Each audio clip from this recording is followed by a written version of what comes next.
We're here! Hello. Hello! I've got Martine, and if you are not already following Martine, go follow her now. I think there should be a link in my description. And I'm Amy from A-Star Reads, and we're here to read. I'm excited. I'm glad you're here with me, Martine. So, thanks for inviting me. What are you reading? I'm reading After Anna by this person. Lisa Scottoline? Yeah, and I'm like 62% of the way through it. What's it about? That's a complicated question. It's about this family. It's about this family, and the mother in the family, she had to give up her daughter when her daughter was newborn because the father won custody because she had postpartum psychosis. But now, 17 years in the future, that father has died, and the daughter reaches out to her and tries to reconnect. So she rejoins the family. But then the whole purpose of this is that we're following the trial because now the stepfather is on trial for murdering the daughter. Yeah. Oh, wow. Okay, that's a bit much. Yeah. Oh dear. What is everybody else reading? Sounds like Martine has a very pleasant read going on over there. I'm reading Ship of Destiny, third book in the Live Ship Traders. I'm at 306 pages in. And so I definitely need to make a dent on this one because this was supposed to be read in April. March. I was like, it is April. Yeah, March. So I'm happy to make a dent on that one. Mom says, hey, happy Saturday, everybody. Hey, Ruby, rainy day same for Martine. Like everybody's got rain today. I have a beautiful, not sunny, but nice day. Washington day. Hey, Kim, welcome. Oops, things are skipping around. Mom's trying to finish Nosferatu, kind of crazy. Yeah, she said it's been making her stomach a little sick because, well, it's a horror. Yeah. But Joe Hill apparently is a good writer, so that's good. It's what she's saying. The book of Form and Emptiness. There, it's further down. Form and Emptiness by Ruth Ozeki. Oh, I've heard really good things about Ruth Ozeki. Have you read anything else? I think you have, haven't you, Ruby? I don't remember, but I've heard good things. Hey, Bailey, welcome. Hey, Kayla. We've got a good group. I'm still reading Discovery of Witches. That's all right. You know, it's a fast read, though. Once you get into it, how are you liking it so far, Bailey? Hello, Micah. Reading Less by Andrew Sean Greer. Awesome. I have never heard of that. Me neither. What is that about? Reading Less. Well, it's less, right? I'll be switching between the Twyford Code and Discovery of Witches. It's sunny here, but cold. Yeah, I could see that. You have very similar weather to me, I imagine, Kim. What's the Twyford Code? I don't remember hearing about that one. Meanwhile, hey, Natalie. 81 degrees here. Oh, so yeah. So even though it's raining, you still got the nice, Florida. Yeah. Nice weather. Yes, I love her book, My Year of Meats. That sounds unappetizing. Oh dear. Okay. Hello, Abigail. Oh, it's late for you. It's a much different time for you than it is for us. Well, welcome. I don't remember what I'm reading. What? But I'm here to talk while I get ready for my friend's drag show. Ooh, well, that's awesome. Pictures or it didn't happen. I'm just past the 100-page mark, and I feel like I'm trying to establish what the heck is going on. Yeah, that happens. So, we've got a good group. I'm excited about this. Yeah. So, have you done any sprints lately?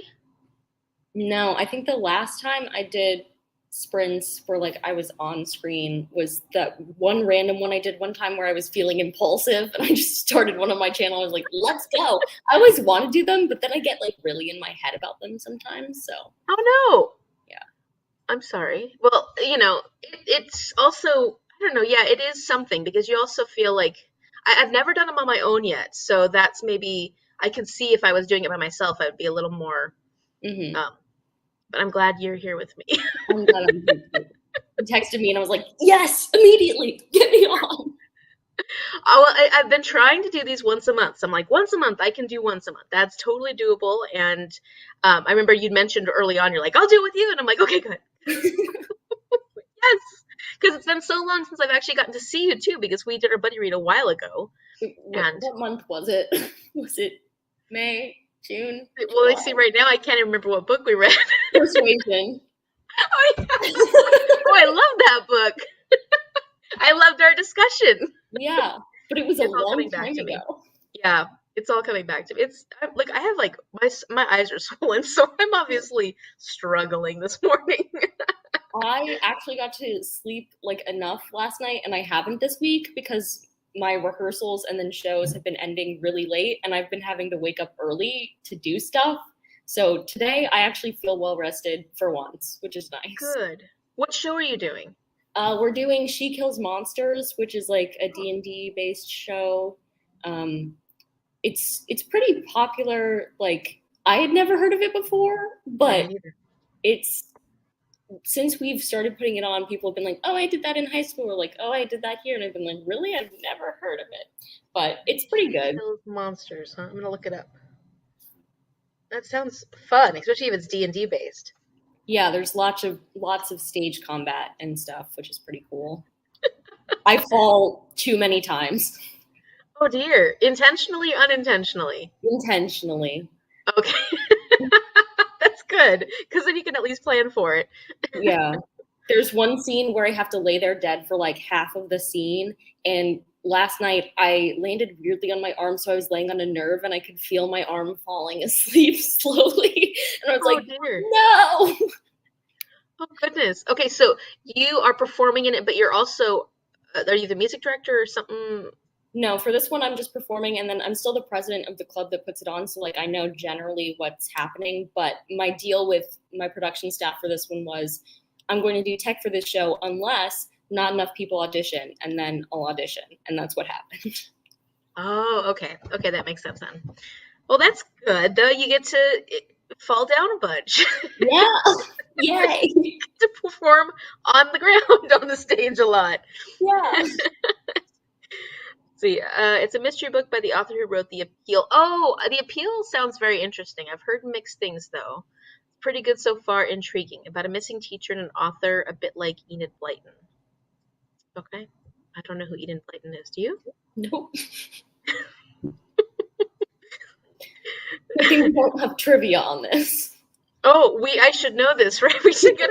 I was telling Martine that I went to trivia this last Thursday, and we did terrible. And trivia I'm fairly good at usually, but not this past week. But it was the first time I've done trivia since before COVID. So, you know, it's a different kind of brain usage with that instant recall. And for one, it was really loud in the bar. And then two, it was a lot of TV and movie trivia.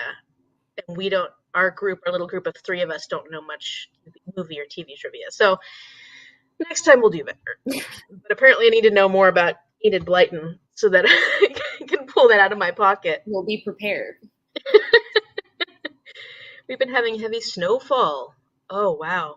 Yeah, that can be depressing, especially if it's this time of year and it should be spring. Or, you know, at least yeah. I'm sorry to hear that, Micah. Okay, so should we just start off with the round of reads? Do you have a specific amount of length of time you want to do? No. I have no cares. Should we start with 20 minutes? Sure. Okay, let me work this banner thing. And okay, so we'll just go with 20. Sprint until 20. We'll start in 1 minute.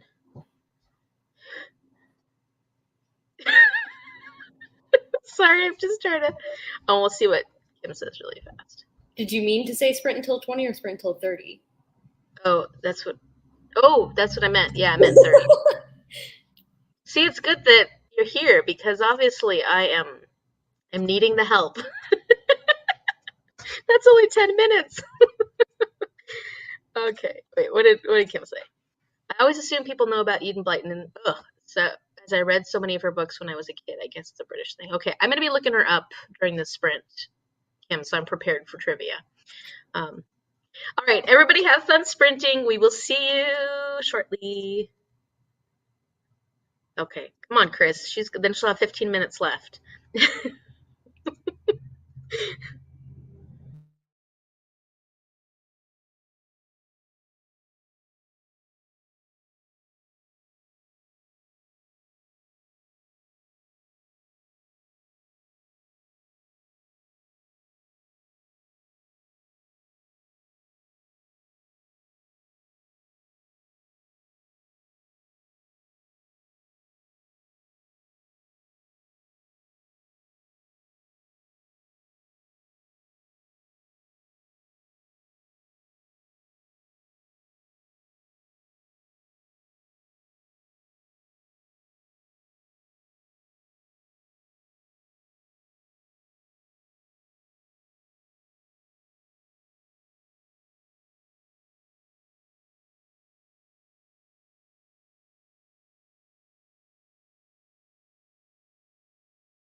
Hello.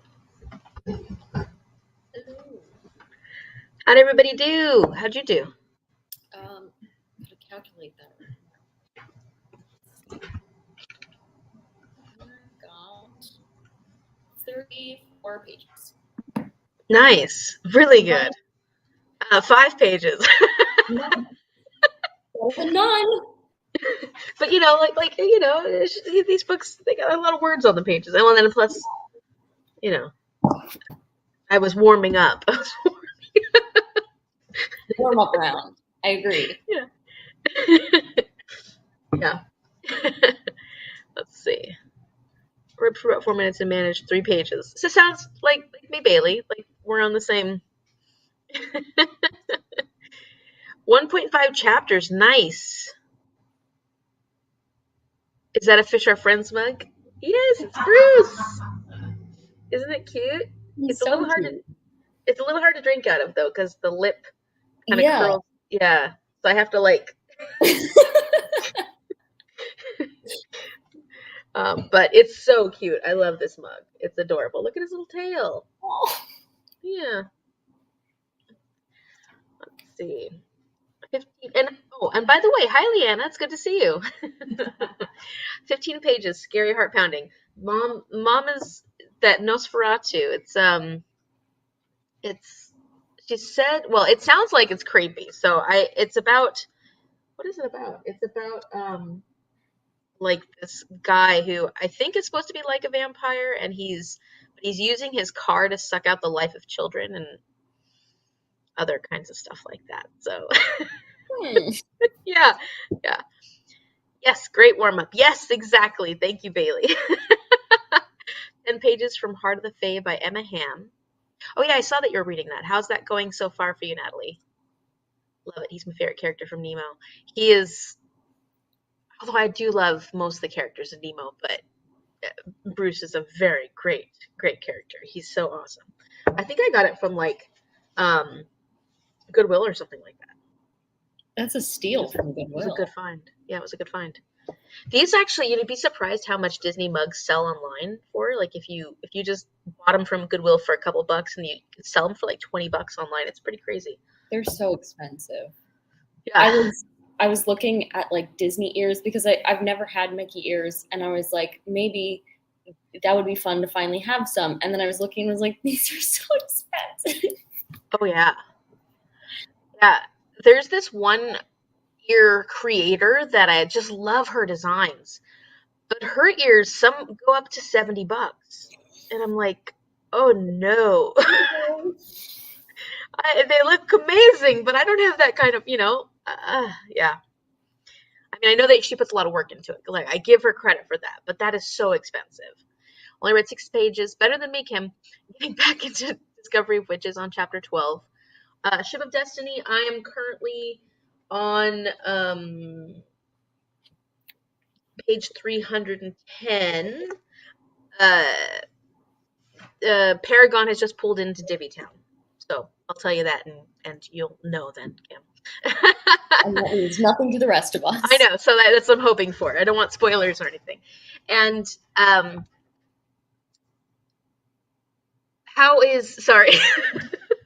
how's Discovery of Witches going for you so far, Kim? Are you liking it? We had a fun show last night, discussion, and I gave it 5 stars. I absolutely love Discovery of Witches. I can't wait to continue on. Have you ever read it, Martine? No, I thought about reading it, and then I went to my library app, and there were like months of people in front of me, and I was like, no, not right now. Yeah, it's not going to happen. Yeah, it's a popular series, and I think because the 2nd season just came out of the show, maybe, or the 3rd season or something just came out fairly recently, people are probably rereading or reading the series. Yeah, but I do have City of Ashes checked out right now, so I will be on that this month. Okay, so how did you like the first book so far? I enjoyed it. I mean, one part made me very mad, and you already know that. Which I thought was hilarious. Your reaction was amazing. Amazing. I've rarely been that mad at a book, ever. I was so ticked off. And that's going to ruin so much of the rest of the series for me. Like, what are they going to do with that? I don't know. But the rest of it, I really enjoyed. And that's, I think, why I was so mad, because I was enjoying it so much. And then that happened, and I was like, no, not this. But I'm excited for the second book. So I know you had mentioned before that fantasy is not your favorite genre. So is like paranormal fantasy more along the lines of something you might enjoy versus like a higher fantasy? So it didn't used to be the case that I enjoyed paranormal fantasy, but then I took my monsters in fiction class, and so seeing it through that lens is interesting. Like, I really enjoyed how she wrote, like, her description of vampires was very interesting to me, and the werewolves. So seeing it through that lens makes it like more interesting for me. And then Cassandra Clare's writing is surprisingly easy to get into. Yeah. So that helped a lot, because I think sometimes with fantasy I get really bogged down if there's like a lot in the writing plus a lot in the world building. And so having easy writing, but then a little more complex of a world, that worked for me. Okay. I'd be curious what you thought of Discovery of Witches, though, because that's more, there's a lot, it's a lot more character development, not a lot of action, but it's very academic in like history and science and all that kind of stuff. Like, is that anything you would be interested in, like the more academic spin on a fiction book? I'm not sure. I don't feel like I've read enough of that to know. And as always, I'm down with reading pretty much anything. If only this line hadn't been so long at the library. I was so upset when I saw that. I was like, no, I wanted to read it with them. I know. Oh, it's been so fun. It's been so fun. It's been so fun to have such a great group of people to read these books with, because like I feel like I enjoy them even more just because we're chatting about them, and it, I mean, not that I wouldn't enjoy them otherwise, but just there's like an added bonus. Well, just like buddy reads, like when we buddy read, it's so much fun to talk about the book afterwards and hear what you have to say, and I just love that. Yeah, and I think that's one of the good things about BookTube in general, is when you find somebody who's read the same book as you and you get to talk about that. Like, that's a really special connection. I happened to meet, through the course of the show that I'm in, this student who also loves Kingdom Keepers as much as I love Kingdom Keepers. And every time we walk past each other backstage, we just like say a comment related to it. And it's been the best thing. So I'm like, she gets it. Yeah. Oh yeah. There's like a special bond that comes from that shared interest, I mean, any shared interest, I'm sure, with any hobby, but especially with books, because there are so many different things you can talk about with that shared interest. Yeah, I love it. Love it. It's a good place to be. My first book from this author, and I'm really enjoying it. Glad she's got a big backlog. Oh, good. Who was that again? Emma Hamm. Okay. Heart of the Fae. Yeah, I saw that picture of it on your Instagram. I'll be curious to look that up.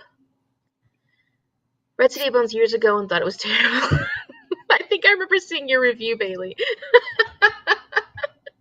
It is Cassandra Clare's debut novel, so there's definitely that, and that's something to keep in mind. But I also went in with extremely low expectations. I expected to dislike it and was thus pleasantly surprised. Yeah, and I could see why people wouldn't like it too. So like I can see both sides of that. I think I like it, not sure yet, but Now I Love Vampires. Now I Love Vampires is going better. I Love Vampires is going better. Diana's a little annoying for me, hoping she grows on. I think Diana will grow on you, and things will become more clear later on. Cryptic. Clear.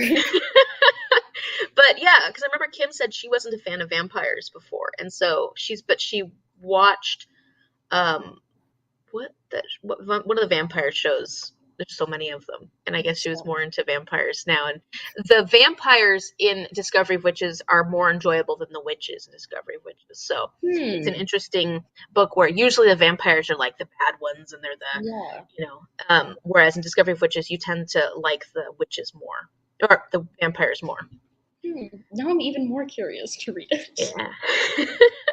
Apparently the TV show is really good. I know. I can't wait to. So each season goes with one book. So the first book is done. Now I can watch the first season. Woo-hoo. Yes, I can't wait to watch the live show. Good. She has so many books in the same world. I simply am not willing to vest after that rough start. Yeah. I will say that I have read the Infernal Devices a long time ago, which is the one that's kind of steampunk and set more in the past, and that was really good. So if you felt like trying another one at some point, Bailey, I might suggest Infernal Devices. You may not like it, but I think that is maybe more people would like that one versus the Mortal Instruments. But you don't have to, obviously. The Vampire Diaries, yes. Kim was saying she'd read the Vampire Diaries. So I've never watched any or read any of those. Or she watched the Vampire Diaries. Have you ever read or watched Vampire Diaries? No, I've read the first Vampire Academy book, but there are just so many vampire things, it's hard to keep them straight in my head. I know, then you got, yeah, go ahead. And in my Monsters and Fiction class, we read like more of the like classic short stories for the vampire unit, and then also, what is the name of it? It's a book that inspired Night of the Living Dead, which seems unrelated, but is, because they were vampires, but also zombie-like. I'm forgetting its name now, but we read that book, so. Was it, do you like vampires? You know, some people. I like them more now than I did before the class. I don't like when people use them improperly. Like when you look at the literary canon of vampires, it's really interesting. But my teacher specifically went on a tirade about how Twilight goes against all of those things. And yeah, that's how I feel too. They should not sparkle. I hadn't known before that Stephenie Meyer, is that the author? Yeah. She wrote it from like her Mormon perspective, and she was trying to encourage like saving yourself until marriage, and I was like, I don't think that translated well. I don't think that translated well in your book at all. Oh, that's interesting. Yeah. That's very interesting. So she failed a little on that one. Yeah, I would.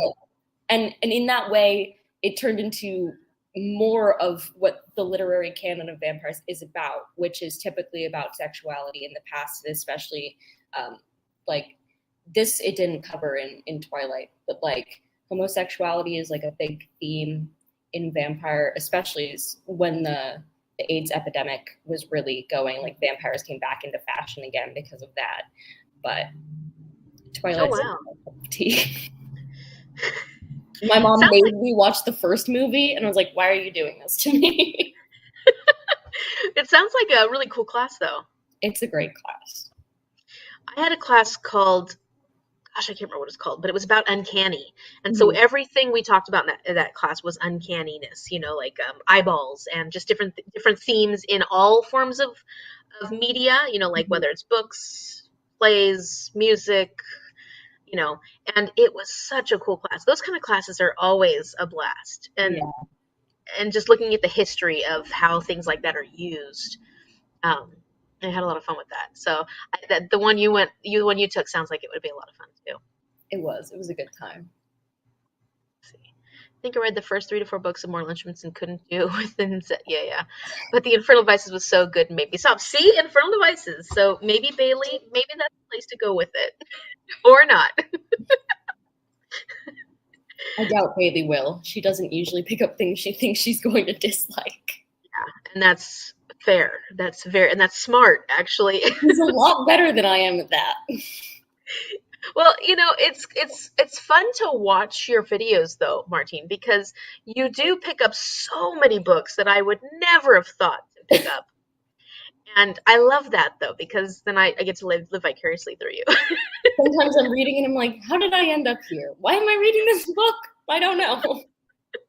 It's good to be open though. You know, it's good to be open. And it does give you a more varied like level of reviews though, because you definitely don't always have the best rated books.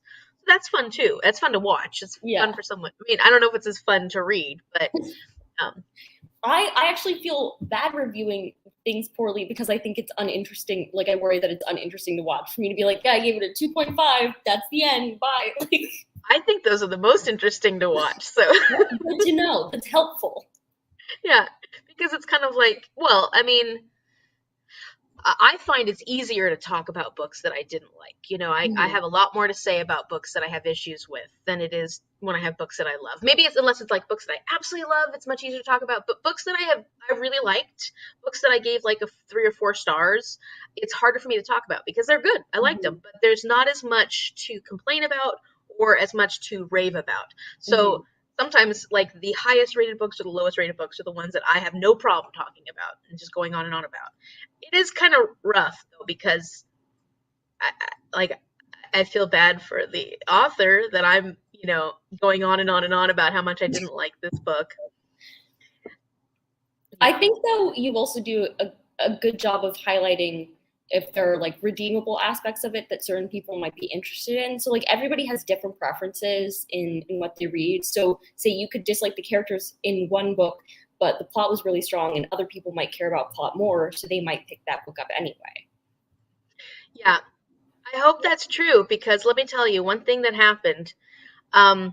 So I did a single review for an arc that I read quite a while ago, and they came out with the book preview, and all of a sudden, for overnight, that video blew up.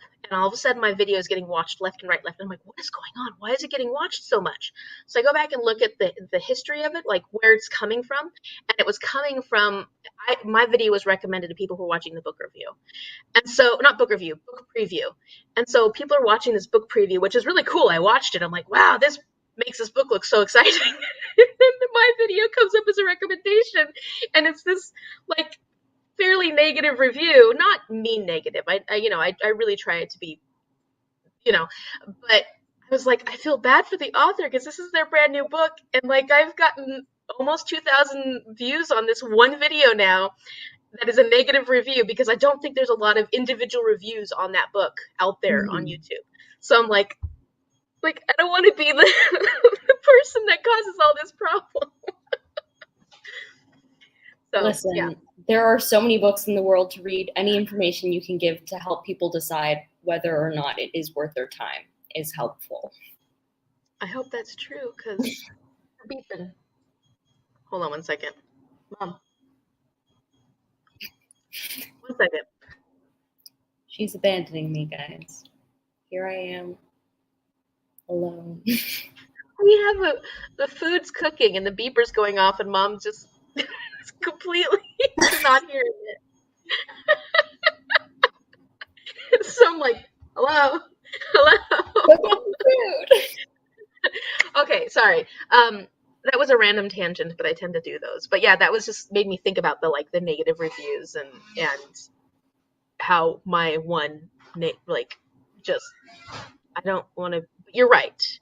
There's a lot of reviews and there's a lot of and I feel like it could have been fairly constructive. So I hope, because otherwise, poor author. Just like, why the heck is everybody not reading this? Even not your fault exactly. Yeah. I don't know. I thought that there was potential for it. I just think that there were a lot of issues with it. So, and that was basically what I said in the video. So, yeah. Anyways, sorry. Tangent kind of person. Should we do another sprint? Sure. Okay. Let's do 30 minutes this time. Does that sound good? And help me with my my math. So we'll start at 50. So 20? Yeah. I'm waking up. You did it. Okay. Well, everybody have a wonderful read, and we will see you in about 30 minutes.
Hello. Hello.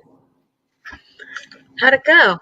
I read the craziest plot twist in that 30 minutes, and I got Oh, 28 pages. I mean, the premise already sounds like a crazy plot twist. It was insane. My jaw was on the floor. Oh dear, that's exciting. Yeah.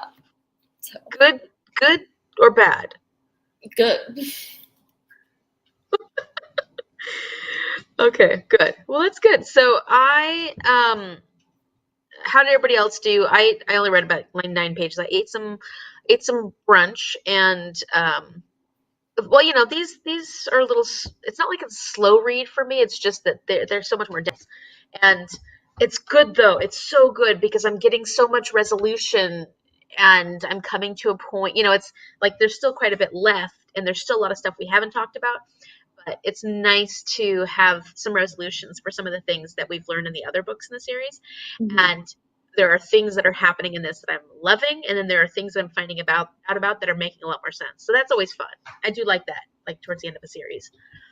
Yeah, it's great.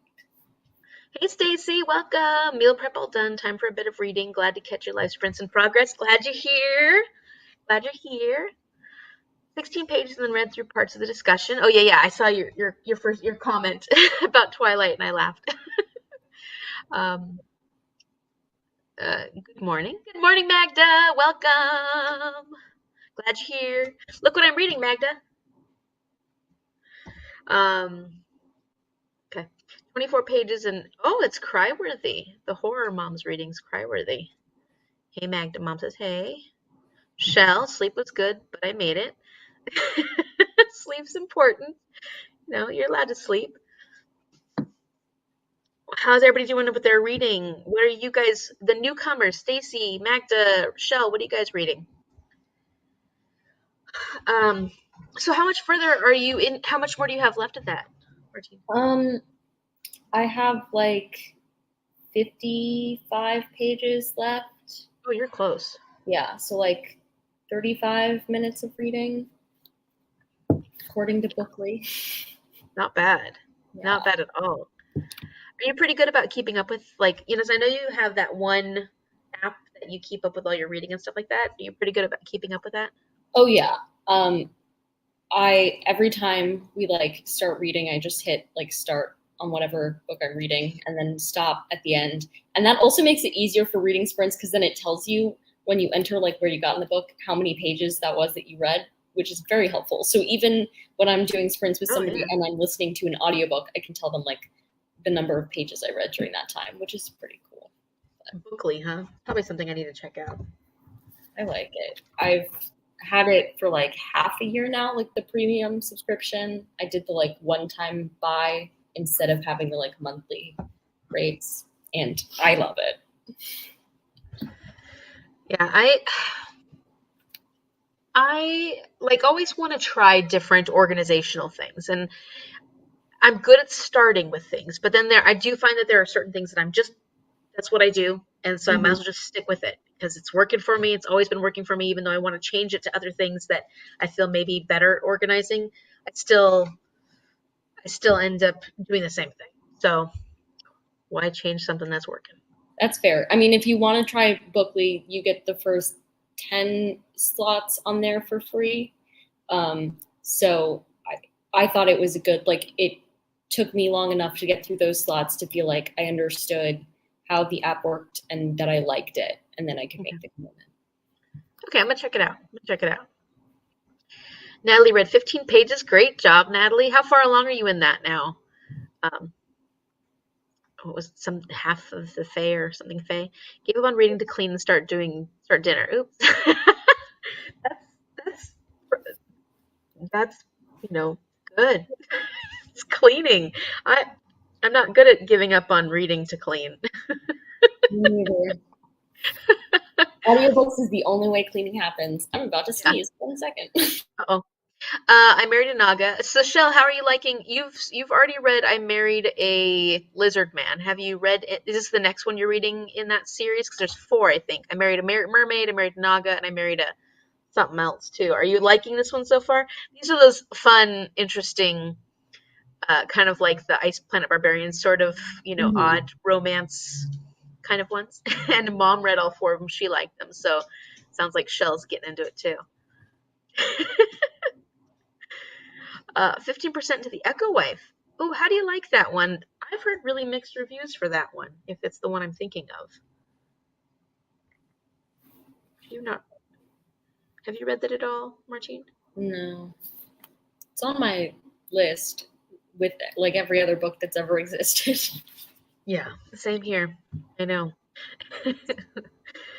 Bailey loves Bookley. Okay, I gotta try it out then. I refuse to read without turning it on. Oh, that's how I was with not reading, but when I first got my Fitbit, like I can't walk without my Fitbit on. That didn't last forever though. No, I still can't like go very far away without my watch to track my steps. I love it too much. I know, it is addictive. And then I think I stopped wearing it around COVID time, and then I just have never gotten back in the habit of it, my Fitbit. So I got to do that. Already 180 pages in. Great job, Natalie. I feel like you just started that one. I love those married books. Yeah, Married to a Naga, Married to a... Such interesting choices. I'm reading Blood Dreams by Kay Hooper. Oh, I don't know what that is either. Blood Dreams by Kay Hooper. Is that a series? Blood Dreams. Oh, it is part of a series. Special Crimes Unit. Okay, sounds interesting. It's a second, and it's a lot of fun. So I married a Naga. Oh, shoot. Speaking of Fitbit, I just put my Apple Watch back on this week. All right, get those steps in. By Sarah Gailey. Liking it so far, but the story is just starting to unfold. I can't remember what I've heard about that one, but I feel like The Echo Wife is one of those ones where people either really loved it or really hated it. And I'm curious as to why. It is a sci-fi, actually, isn't it? Because it kind of has something to do with, I think it's cloning, or is it androids? I can't remember which, but my sister and I are doing the fitness challenge thing, so my watch must be on at all times. Apparently, I'm doing a fitness challenge this month, too.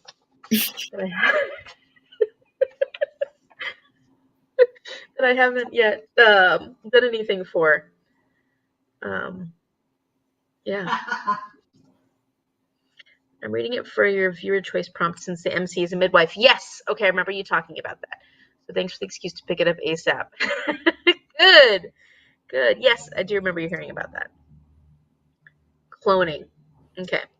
See, I just never know what books are about. Like, I can see the cover in my mind for The Echo Wife, and I'm like, that's about something. Got 2 rings on it. Yeah. That's all I know. Yeah. I hear about so many of these books over and over again on different people's channels. So then I start remembering them. And same with like the authors. I'll hear the author's name, and then a lot of times I can associate it to a book. But sometimes I just know the author's name, but I don't know what to associate it with. But it's really because of just watching so much BookTube. You start hearing the same things over and over, which does make it fun to watch other, like to watch like your channel and stuff, because then I get a little bit of variety in my life. Because you get to read so many fun, interesting, different books because I think we get so used to all the same books being heard. So we go, oh, we'll pick that one up because I've heard about that one. And I the advantage for me and like my budget and my way of living right now is that the only way that I get like the popular new releases is if my library has it and like my hold comes in. And so like I do get to read them sometimes, but I have plenty of other reading time to give to everything else. Yeah. How often, like, do you have a pretty good library system where they have a lot of options of new releases, or do you have to wait a really long time? They have a pretty good system. Like sometimes I also am like trolling the just added page constantly. Like at least once a day I'm on there being like, did they add any new books today? So sometimes I've like swept them up the second they put them on, like before anyone else can put a hold on it. I think that happened for like the Love Hypothesis for me. Like I got it as soon as they put it on. No one had it yet. So sometimes I get lucky like that. And then sometimes it's like 18 weeks. And I'm like, well, oh well. What did you think about the Love Hypothesis? I really liked it. Yeah. There was like one particular element, the way that they discussed Title IX, that I didn't enjoy. But other than that, I thought it was really good. And I actually have a friend here at school who's reading it right now, and she's really enjoying it too, which is great because the last couple of books I recommended to her, she hated, which was upsetting. That's so sad. Well, that was the same with like what I was afraid of when I recommended the Sparrow, and I'm like, oh no. I'm so glad you liked it. I'm nervous about it, well, especially the books that you really liked, like, you know, and you're recommending them because you're like, well, people should like these, right? Because they're generally good books, or at least you think they're really good books. And then when people absolutely hate them, it's like, eesh. Yeah, like one of them that she recently disliked was Never Let Me Go by Kazuo Ishiburo, which is one of my favorites. And I not only recommended it, but my other friend who was there at the time also recommended it. Like we jointly recommended it, and then she hated it. We were like, what is happening? Oh no. Oh yeah, that's rough. That is rough. Yeah. It's especially like when it's like a hate, like, you know, it's one thing, like, you know, you loved it so much, but then the other person's like, oh, you know, it was good, it was okay, I liked it, it was all right, but it wasn't my favorite. But then like I hated it with the vengeance. That's more disappointing than just, oh, it wasn't my favorite, but I was okay. Yeah, no, and it's a really passionate friend, so even if it's like, okay, she's very vocal about the things she dislikes about it. So I told her, I was like, I'm not recommending you any more books. That's it. And she was like, no, I want. And I was like, nope, it's not happening anymore. You ruined it. You broke my heart. You broke my heart. Oh no. Yeah, that's tough. Luckily I have I'm very lucky that I typically know what my friends are going to like and dislike. And so not always true. Not always true. Because one of my friends that disliked the Sparrow so much, I thought she would like it, but she thought it was so pretentious. And I was like, oh, okay. But typically I have an idea. So like with Shell, I know that most of the time, if I recommend it, she's not going to like it. So that's nice and easy. But, you know, so I don't get my feelings hurt as much. You know, like I don't worry too much because I already expect that it's not going to be well loved. Yeah. But yeah, it can be difficult. And then you don't want to recommend anymore. You're like, no, give you I've been burned before. Well, if I can think of any other wonderful sci-fis like that, I don't think I've read any recently that are along those same lines, Martine. But I always do think about you. So that sounds creeperish. I always do think about you. No, I mean, I think about all of my friends when I'm reading to. I'm like, this person would hate this book. Every time I'm reading a book that I'm like not super sold on, I hear Bailey in my head, DNF it, DNF it, DNF it. And I go, no, stop talking. She's good about that. Oh man, Bailey, I cannot wait to see your next who you're reading video. I'm ready for it. I'm ready for it. I don't know if you have had this feeling too. I've talked about it with a couple people, Amy, but Kayla and I are on the same page. I think maybe Ruby too, that we're all like anxiously trying to find our next favorite read so that just in case it's us this month, like we have a 5-star book lined up. I was thinking to myself this month, I'm like, I hope she didn't pick me this month because I read like many children's books and I gave like 6 children's. Although I think that Bailey would be okay with that because she's got a baby and she's going to be eventually reading children's books. But I'm like, not a very fun month to be reading from my favorites list. Yeah. But I would hate it to be a month where I didn't get any 5 stars. Exactly. I would be so disappointed. So yeah.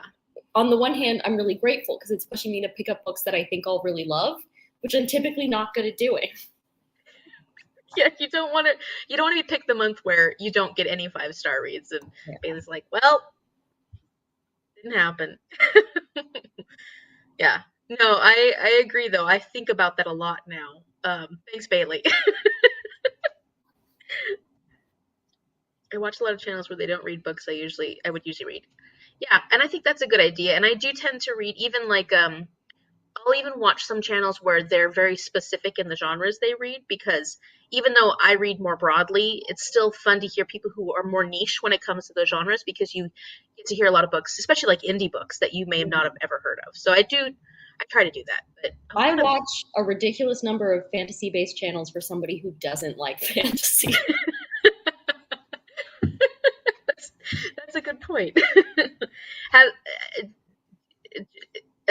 have you enjoyed, like, have you found that that's helped create more interest in maybe trying some of them? I think it's helped like steer me in the right direction for books, because if they read a lot of fantasy books and they tell me about a lot of them, then maybe I'm like, oh, this one sounds more interesting than the other. And it's also just nice to see how like people covering different genres are doing their different things, and the things that are the same across BookTube and the things that are different between genres, which is always interesting. I just like watching everyone's stuff. I do too. Yeah, I'm following too many BookTube channels at this point because I can't keep up with anything. So my subscription box is like way beyond full. Yeah, it's a bit ridiculous. Hey, Amy. Oh, you're never late. Just right on time. You came perfect time.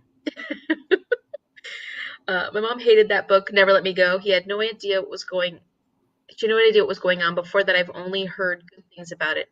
Yeah, Never Let Me Be. Yeah, I was supposed to pick that up last month. Listen, the whole point is that you're not supposed to know what's going on. I like that. I love books like that. That's like Kazuo Ishiguro's whole thing. Like, I recently read his newest book, Clara and the Sun, and most of the time I was like, what's happening? And then I was like, but it's great. Like, his writing is so beautiful. And then you figure out what's happening later and you're like, nice. Okay. I've only read a chapter so far, and I liked that chapter. That's why I picked it for a possibility for this past month, and it just didn't happen because I had too many other books to read. But I'm excited to get to that one because I have a feeling I will really like Kazuo Ishiguro, and I do like books like that. I feel like that's how, I mean, granted, this author is nothing like Kazuo Ishiguro, but like it was a similar feeling when I was reading N.K. Jemisin the fifth season, because you just don't know what's going on, but it's written so uniquely and beautiful, and you're just like, wow, what is this? And then when you do figure everything out, it's so much more you're like, I earned that. It feels so much more, and it's so cool once you actually do understand what's going on. Yeah, and so the first time I read Never Let Me Go, I gave it 4 stars, so I still enjoyed it, but on reread I gave it 5 stars because seeing it through that lens was like crazy. Okay, cool, that's good to know too. I use my library a lot too, especially for audiobooks. I also thrift books constantly. Yes, thrifting, definitely. It's fun. I'm borrowing this from my mom. Are you? Yeah.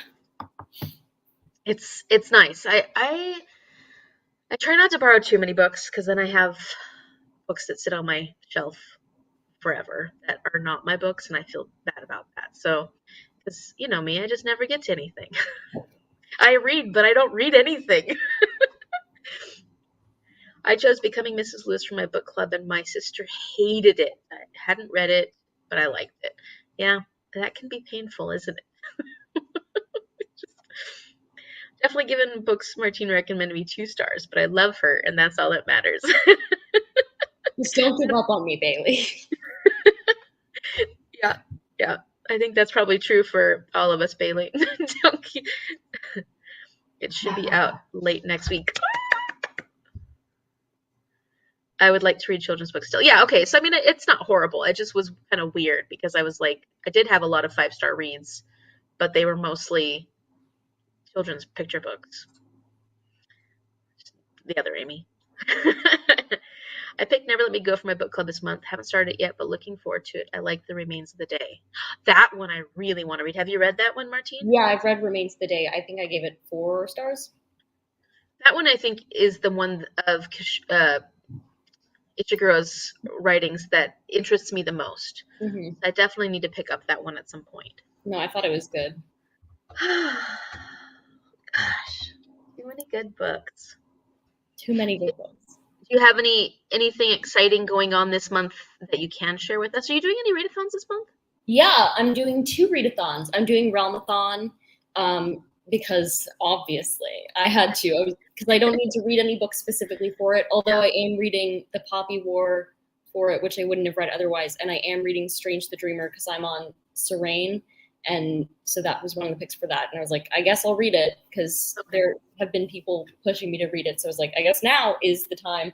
But I'm looking at this huge stack of books next to me on things that I'm working on. So aside from Realmathon, I also have the Magical Hopathon. That's the 2 weeks in the middle of April. And I'm going to try to read 7 books for that, I think. Because I want the park entrance ticket. And then I know for this round, we don't have to do one of each, but I want to. So I'm doing one of each for each park. So 7 prompts in total. And I don't know if that will work, but the show will be over by then. So I should have more time. Yeah, she made that one a lot easier, and the prompts were a lot easier this time around too. I can't do it, but because I can't add anymore. But it looks, I mean, one of these days I'm going to do the Magical Hopathon because it's so cool. I love what she's done with that. It looks like so much fun. And I love Disney. Oh, I know you do. Yes. But, and then there's like a mix of books that I'm trying to read for future projects around Christmas time, wink, wink. And then other books that I'm just trying to read because I own them and I need to read them.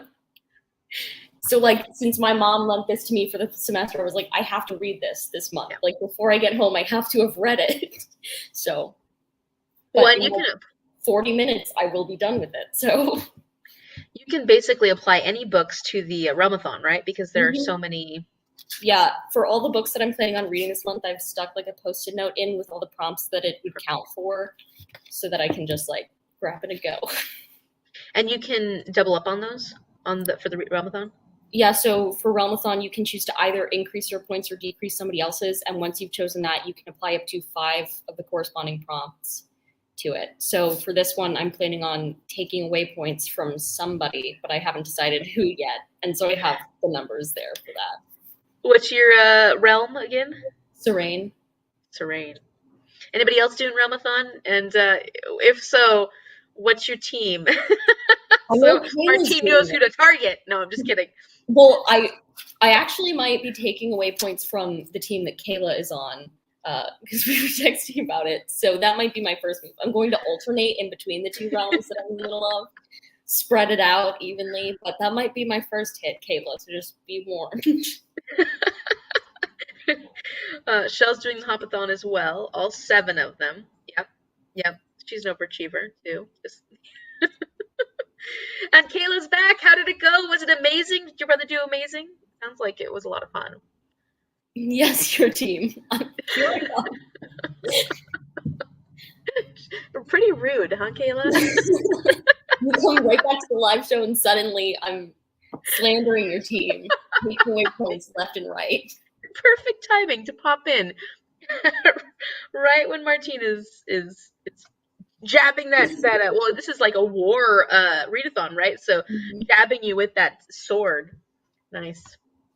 Pretty aggressive. So you're reading Poppy War, you haven't read any of the Poppy Wars yet.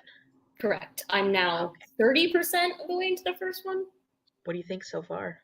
I'm liking it. I'm worried that I won't like the rest of the series as much because what I like about this type of book is the training aspects, and I'm worried that when the training is done, I won't like it because then it will probably be battles, and we all know I hate reading about battles. Yes. So far I'm liking it, but I'm worried that's going to change. Okay. Yeah, I can see that. I'm curious because it's that series is a book 2 baby series, so I'm curious how much everybody else has felt like. Are the battles written in a way that more people enjoy them, or are they just people like battle scenes that much? Because I don't think a lot of people really love battle scenes that much. Mm-hmm. Do they? I don't know. I hear what you think. I just don't hear many people complain about them as much as I do. You're just honest, is what you are. I know that Bailey didn't like the Poppy War. Okay. So, but I also haven't read a fantasy based on her recommendation. I've only read like romance books and a true crime based off of her recommendation. Okay. So, yeah. Oh, that's interesting. I'd be curious, like, to see if you read some of Bailey's fantasy recommendations, see what you think. Yeah. It's not till, oh, I had to go run an errand for Mom, but I'm putting on makeup on. Oh, yeah. Awesome. Okay. Yeah, it's a rough series. Amazing, though. Poppy War. I know Mom really loved Poppy War, too, but I don't think she's read any further into this series, into the Fear series. I'm not positive, but. That's what I've heard. That's why I'm worried.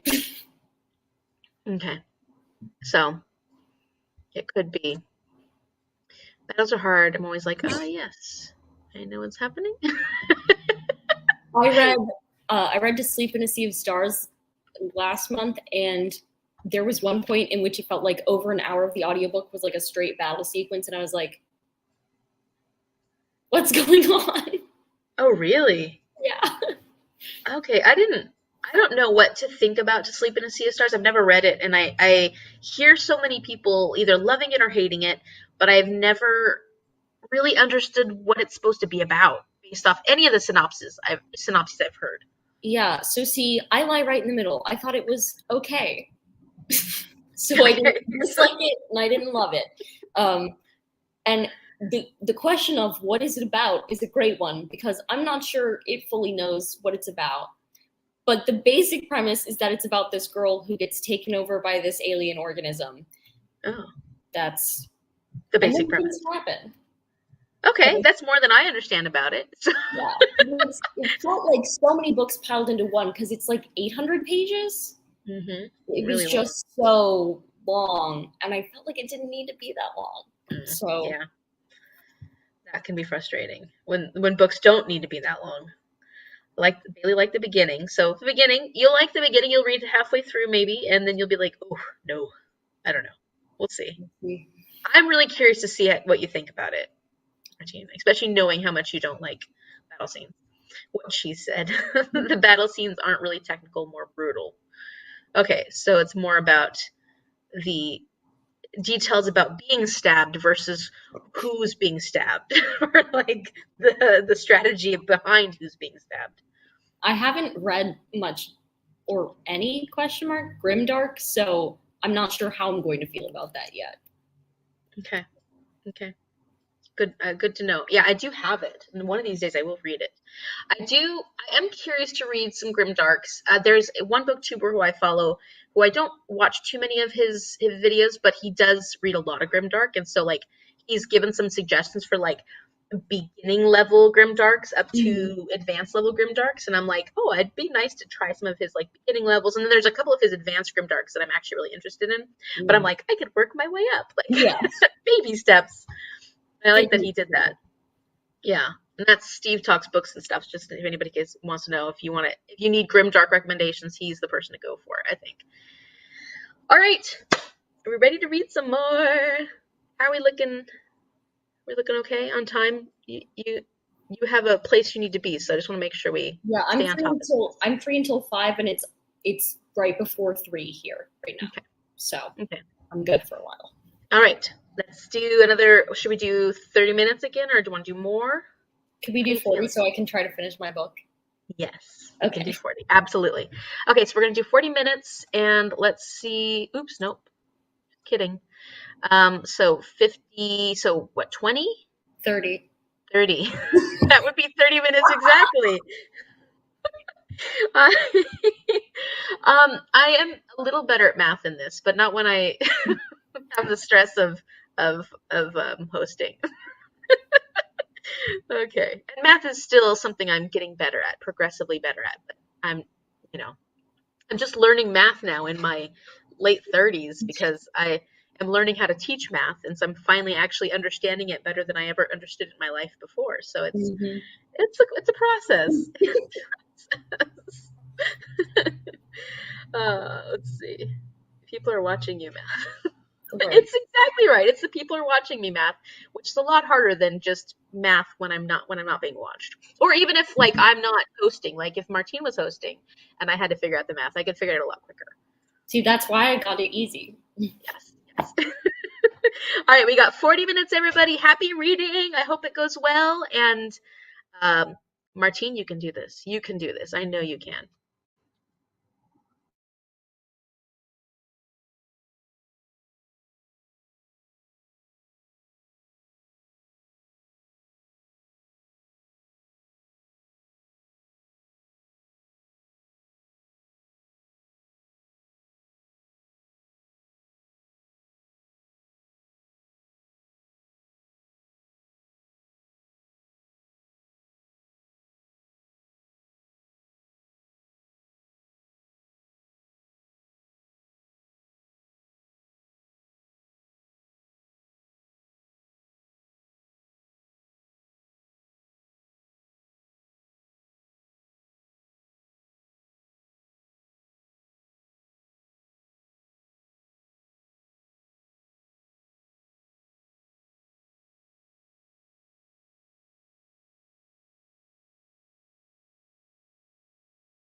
Welcome back. You finish?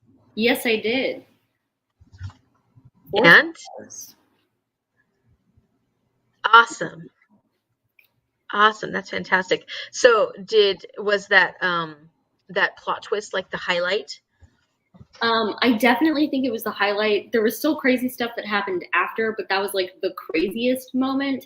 And I read my mom's review on Goodreads, and she said, like, I did not expect that plot twist. And so I'm pretty sure we were on the same page about that one. Okay. So was that definitely that plot twist? Mm-hmm. Let's see. Chris is reading to Mabel, so I can't focus. I'm going to attempt to film a TikTok. Oh, tell us how that goes, Bailey.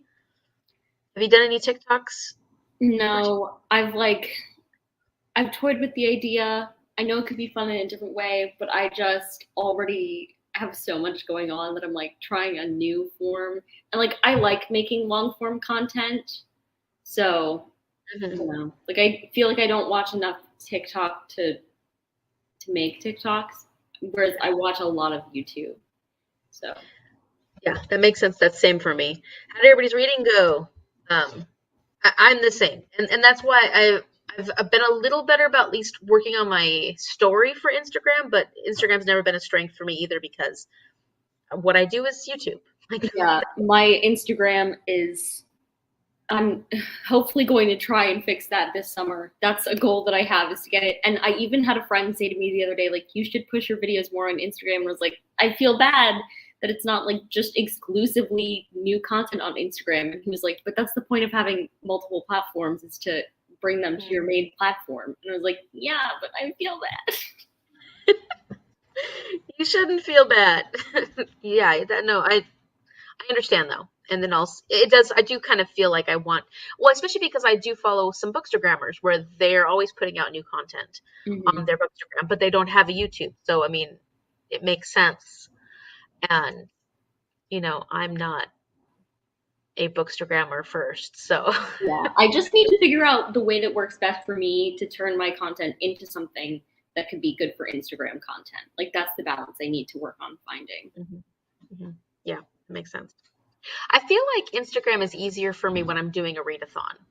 Because then you can focus on like the readathon content, which I don't always completely include in my videos. I'm not good at staying on top of the readathon stuff in my videos, so it's easier in Instagram to like, this is my TBR for my, or like this is a, especially because you do like the Instagram pictures for a lot of readathons, like Instagram posts and stuff.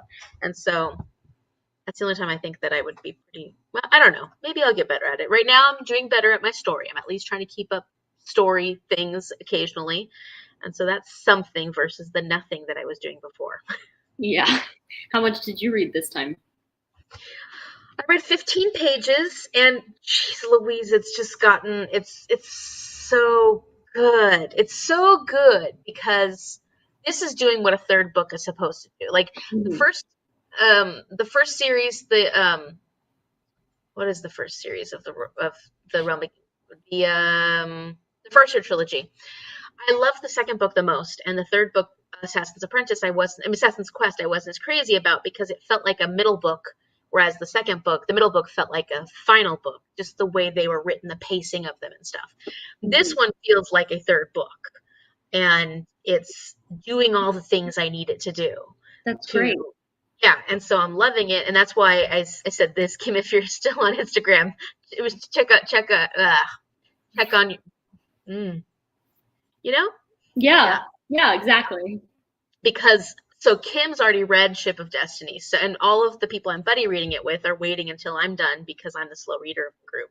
So, but I have nobody to talk to it. I have nobody to talk to about it while I'm reading it, which is the whole point of a buddy read, right? So.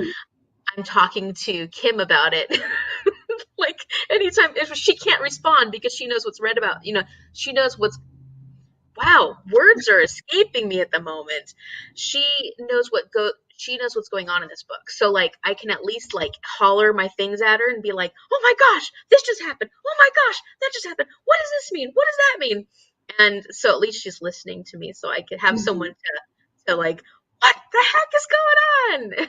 Yeah. That's what I did to Bailey when I read The Stranger Beside Me. I just messaged her and I was like, here are my thoughts. Yeah. Yeah, because it does, like, it helps. There's been things that have gone on in this that I'm like, is this really what I think it is? What? But I don't have anybody to tell. So I've been telling Kim because she's already read it. So it's perfect. Let's see. Mom read 41 pages. This book's been heart pounding. Anyone else? Has anyone else read Nosferatu or anything by Joe Hill? I don't know. I mean, anybody out there read anything? Read Nosferatu? I heard about it because of I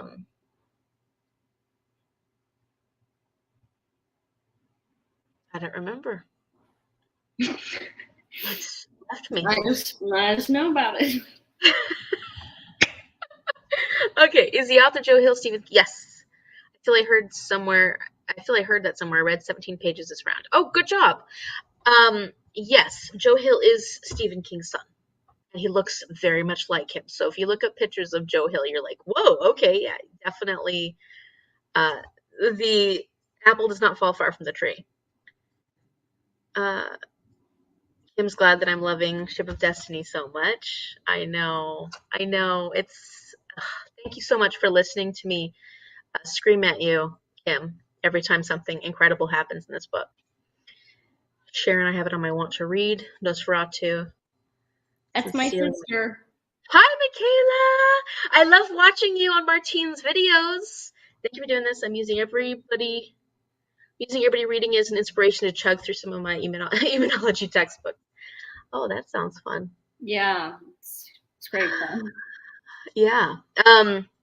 If you haven't checked out Martine's sister, and the twin vlogs that Martine has with her sister, go check them out. Well, go check out Martine anyways. But I mean, like, it's so fun to see you and your sister interact with each other, and just family vlogs. I always love including people in my vlogs, and then seeing other people include their family and stuff in their vlogs. So it's fun. Your vlogs with your mom are some of my favorites. Because we're just ridiculous. Hey, it's Pay. How you doing, Pay? Long time no chat with. I hope everything's going well with you. And I got some catching up to do with your channel. So I hope you're doing well, and I'm glad you're here. Jean, hi, Jean. I just joined for some odd reason. I thought this was happening tonight. Nope, you're here now. I'm glad you're here to read with us, Jean. I read Horns by Joe Hill. It was a little gross at times. Stephen King is also gross, so it makes sense that, his son would. I wonder how much of an influence Stephen King's been on Joe Hill. Like, if he's like, I want to do my own thing, but they're both doing horror, so like, how much has he taken from his father's influence? I also feel like Stephen King has just written so much that there's no way it hasn't influenced him. Like, there's just too much out there for him to ingest of his dad's work. Oh, yeah. It would be interesting to read Joe Hill's works, because he actually has quite a few books, and he is really popular among his fans. So I wonder, if there's ever like a little bit of competition between them. I mean, Stephen King is so much more prolific, I guess. It probably doesn't matter, but I'm curious. Nosferatu's on your TBR. I didn't join Horns, but it was gross. Yeah, I've read gross recently. Okay, I want to know about this, Martine. So you read No Exit. You thought you'd only given it 3 stars. Mm-hmm. You actually gave it almost a 5-star. Yeah, I was shocked when I went back and saw that. Because I even remember, and this was, when did Bailey read it? A while ago. It was several months ago, and I told Bailey, like, I thought it was okay. Like, that was the memory I had of it. And then I was double checking that when I watched your vlog, and I was like, what is happening? Did I really give it a 4.75? Which, by the way, is a rating I like never give books, like a 4.75. You give that pretty commonly. You're like 0.25, 0.75. I don't usually do that. Like, what is this? Did somebody hack into my Goodreads account? Like, I don't remember loving that book that much. I was curious when you said that, because I'm like, I know that, you're pretty, you give out 5 stars, but not very often. That's so close to a 5-star. And this one was one that, to be fair, No Exit has gotten so much love from the BookTube world. So I was kind of surprised that I wasn't enjoying it as much as I had hoped I would. Mm-hmm. But when you said that, when you're like, oh yeah, I thought it was okay, and then your rating was that high, I was like, hmm. Curious, do you remember anything about what your feelings were about it, or? No, because when did I read it? It was like a couple years ago, I think now, because I read it before Bailey, and it's been a while since Bailey has even read it, and like I have no memory of it except that I was like, yeah, this was okay, and then I looked back and I was like, no, what? What is this? Huh. Yeah, I'm curious. I'm curious if you were to reread. Well, you don't do too many rereads, do you? Not usually, no. But No. now I'm curious because I was like, wait a second, I don't remember. So, like, I remember, I think, one scene from the book, and that's it. Like, I don't even remember how it ends. So, I mean, it got better. It got progressively better, but I could take out the first three quarter, no, 2/3 of that book, and I mhm. didn't need it at all. And then the last third of the book, I was like, oh, okay, this is exciting. But most of the time, Mom was listening to it, and she's like, wow, my tension is so high, my heart is pounding, and I'm like, I'm a robot. I'm a robot. I feel nothing. I feel nothing. And so I was like, huh, why isn't this affecting me? And maybe it was the audiobook, because I did listen to it on audiobook, and some things don't hit people the same way when it comes to audiobooks. So maybe that was my problem. And Ruby said she read it within 2 days, and that was good for her. So like, I did read it pretty fast, which is probably why I don't remember it very well. Like, I just have a terrible mind for retaining things that I read. It just exits completely. It's called No Exit, but it immediately exits. Um, and usually to me, that causes conflicting feelings because it leads me to believe, oh, I only felt okay about it because if I felt really good about it, I would definitely remember it, right? But right. apparently not. Well, you liked it, so and most people have. So that I think it's just a me problem. There's definitely a me problem. Let's see. Pay. Yeah, it's been a while, but getting back into things. Glad you're back, Pay. Hope everything is going well. Saw this sprint at the perfect time. Thanks for joining us. Uh, oops. Guess I won't be reading horns. Yeah. I am curious to read some Joe Hill, so I'm gonna have to get on that at some point. I find that not everyone liked it. Wow, Joe Hill, Stephen King's son. I never knew. Yes, and go look at the pictures. Go Google Joe Hill. It's uncanny. He looks just like his father. Magda says, "Hey, Pay. Hey." Bailey loved No Exit. Yeah, I'm the weird one. What can I say? No Exit was so scary to me. Everything just kept happening. I didn't hate it. And like I said, that last third redeemed it so much for me because it was probably sitting around a 2-star for the majority of it. And then all of a sudden it was like, whoa, whoa, whoa. And there's so much body horror in that. Which I remember none of, by the way. Like, you were Oh, like, it's there's so much body horror, and I was like, there is? What? hugely so. Hugely so. Absolutely. I think my problem was hearing from the villain so early on in the book. Mm-hmm. That was my problem. I think that for me, when it comes to thriller horror, I want that level of mystery for a certain length of time before. Like, it's just like when you watch movies, like watching Signs. I liked that we didn't see the alien for so long, and then when we did, it was a glimpse, like a split second of a glimpse, and it gave that uncanny feeling, like, oh, it's creepy. It's sort of like when, or like in Exorcist, when the girl walks down the stairs upside down. Like, you don't I like when you don't, when it all of a sudden takes you by surprise. And I felt like hearing from the villain so much in the beginning, didn't leave enough for me to be surprised by it. But that's just me.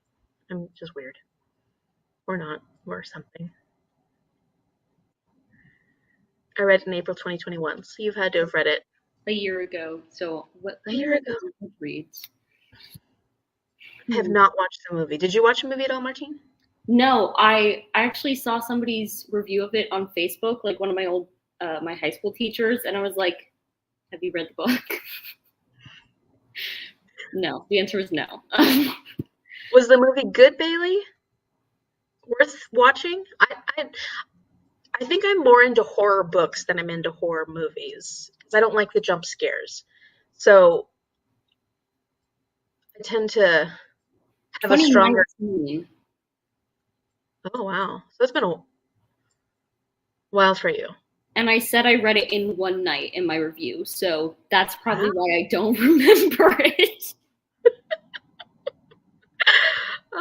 Natalie did that with Red, White, and Royal Blue. I always felt meh about it and have no desire to read any of the author's other books, but it rated... Oh! But you rated it 5 stars! What's going on here? I feel like that happens. I feel like there's definitely books, and now that I'm reading so much more, there are books that I loved in the past that I want to go back and reread and say, did I really like it that much? Or did I really hate it that much? I'm really concerned about you rereading The Sparrow now that I love it. And I'm like, what if the reverse happens? What if she suddenly doesn't like it? Like, I'm terrified. Oh, I highly doubt that. I hope not. But I am planning on doing a reread of The Sparrow and Rebecca by Daphne du Maurier and The Shadow of the Wind, because those are 3 books that I remember being some of my favorite books of all time. Mm-hmm. And I'm worried too. I honestly have so many good memories of The Sparrow, and it's so much of what I know I would love, and that element of my interest in books hasn't changed. So I don't think that'll change. And it was so good. So I don't know. I think it's so hard to recommend it to people though, because they're like, oh, what's it about? And you're like, Jesuits in space? It's very, about faith, testing faith, and it is hard.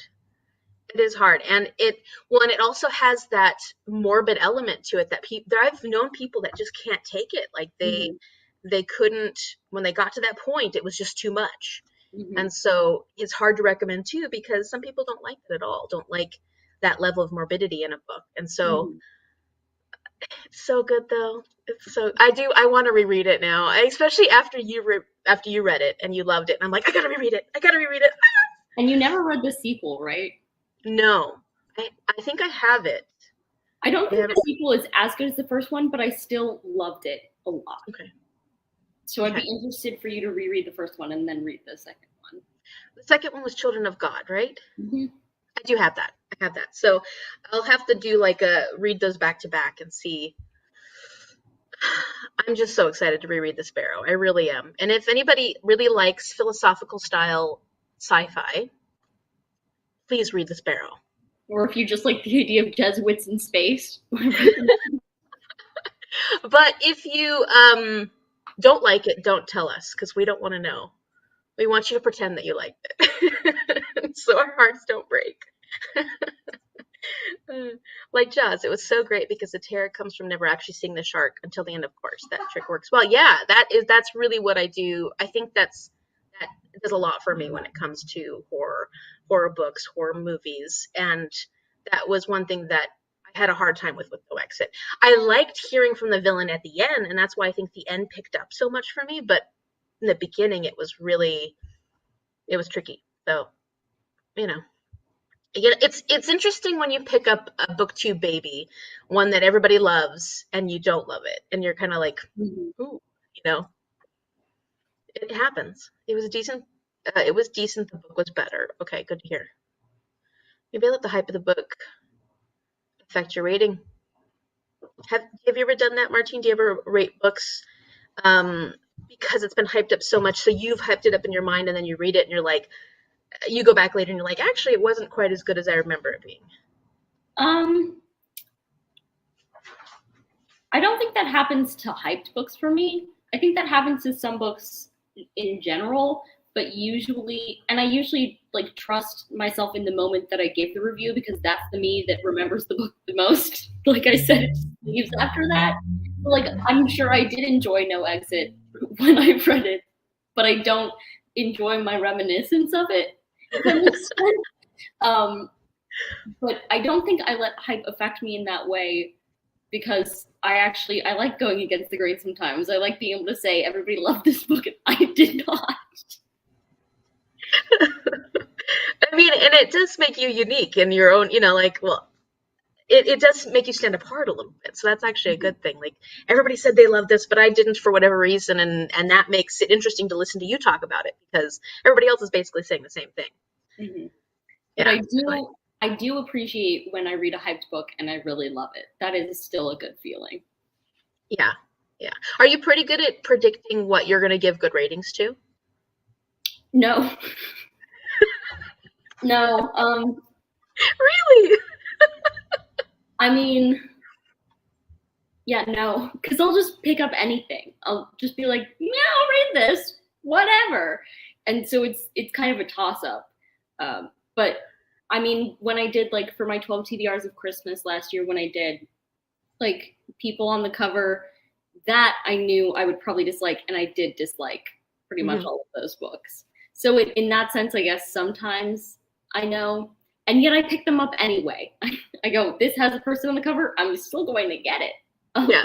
Oh well. But for the most part, I just go in thinking like everything's going to be a 3-star, and then it's either better than that or worse. But that's like my mindset going in. That's a good way to think about it. I feel like a lot of my ratings tend to be fairly high, but I'm just wondering if it's because I pick up books I'm either most interested in or I feel like I will be interested in, or if I'm just not that concerning when it or discerning rather. It could be just me that I'm not someone who is that critical. But I feel like when you pick up books, you always have this whole list of places you heard about the book from and different people who recommended it. You're like, these 12 people told me to read this book. So I don't think it's that you're not critical about it. I think you generally, I mean, we can agree there are so many books. It's sometimes you have to pick the ones that you feel like you're going to like. Yeah. Yeah, I think so too. Or at least the ones especially that I'm really interested in reading. Mm-hmm. And it helps when you have other people who know your taste and they like push you to read a certain book because you're like, well, it's out of my hands now. Like they're just telling me to read it. I mean, that is the nice thing about this community, creating this booktube community, is that, you know, we are getting to know each other so well through our videos and then through our interactions. And so we kind of get an idea of what the other person is probably going to enjoy. Mm-hmm. And so it's easy to make recommendations based off knowing what they've liked in the past and having an idea of what you think they will like. Like, I was a little nervous of you reading The Sparrow. Mm-hmm. But I wasn't too nervous, you know, because, Mm-hmm. you know, I've heard a lot of your reviews and some of the things that you have enjoyed in other books. And so it didn't surprise me that you liked it. It did surprise me a little bit how much you liked it. I was so excited that you loved it that much, but not like... It was one of those books that like I got to right at the exact right time for me to read it, just for it to mean the most to me. Mm-hmm. And that's also a great feeling when you get a book like right when you need it. Yeah, that's a very good point. And that sometimes alters my reviews of books too, is if I get a book at the wrong time or if I get a book at the right time, and would I go back and read it? If I went back and read it, would I feel differently about it at a different time? And that's something to consider when reading. Read Rebecca last year for the 3rd time, and I felt the main character was whiny. Okay, I'll be interested to see what I think about the main character on my reread. I remember loving Rebecca. Have you ever read Rebecca by Daphne du Maurier? No. Do you like thriller mystery at all? I do sometimes, yeah. I mean, the one I just finished is a thriller mystery, so. Yeah. Hey, I've been wanting you to read The Sparrow for a while, just so you know, get on it. I think I've recommended it to you before, but, you know, life. Yeah, I would love to hear what you thought about that one. Natalie, I got to go have an appointment to do my tax. Hey, good job, Natalie. I need to do mine. Thanks for reminding me. Let me write that down.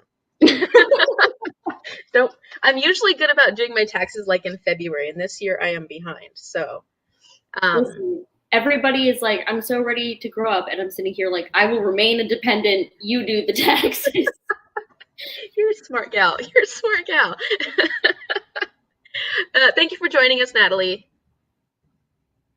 I love reading challenge, and I will try almost anything.